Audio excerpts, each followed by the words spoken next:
தம்பி இங்க ஹலால் பண்ணி தானே பண்றீங்க? ஓனர் இந்துவா முஸ்லிமா? ஓனர் இந்து. சாப்பிட வர கஸ்டமர்லாம் எல்லா மக்களும் வராங்கல்ல? எல்லா மக்களும். பிறகு ஹலால் பண்றீங்க? ஹலால் பண்றது அது முஸ்லீம் முறைப்படி ஓடி தானே பண்றீங்க. ஏன் பண்றீங்க? இப்ப நாங்களாம் எப்படி சாப்பிடுறோம்? அவங்களும் வரணும் அப்படின்னா எல்லா மக்களும் வராங்க. நாங்க வரமாட்டோம்ல. அப்போ என்ன பண்ணலாம்? இதுக்கு மேல தமிழ்நாட்டுக்குள்ள திமிரா பேசுறது, ஹோட்டல்ல போய் உட்காந்துட்டு ஹலாலான்னு கேட்கறது, அது நாங்க முடிவு பண்றோம். உனக்கு பிடிக்கல வெளியே எங்க போய் நீ வந்து ஒரு ஐயராத்து கடையில போயிட்டு நீ கறி சாப்பிடு. உன்னை யார் வேணான்னு சொன்னா? இல்ல சங்கரமடத்துல போய் கேளு, கறி இருக்கான்னு போட சொல்லி கேளு.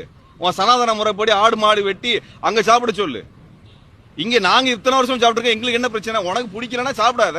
உனக்கு தான் மாட்டு சாணி இருக்குது, மாட்டு கோமியம் இருக்குது, குடிச்சிட்டு போக வேண்டியதானே. உன்னை யாரு கேட்டா இங்க வந்து அசைவம் சாப்பிட சொல்லி, கறி சாப்பிட சொல்லி எவன் கேட்டான்? உன்னை யார் பிரியாணி சாப்பிட சொல்லி எவன் கேட்டமா? கேட்டமா? ஆடு கோழி பலியிடுறது முட்டாள் தானமா? நீ காரி திம்பியா? நீ அசை ஹோட்டல்ல போய் சாப்பிடுவியா? நீ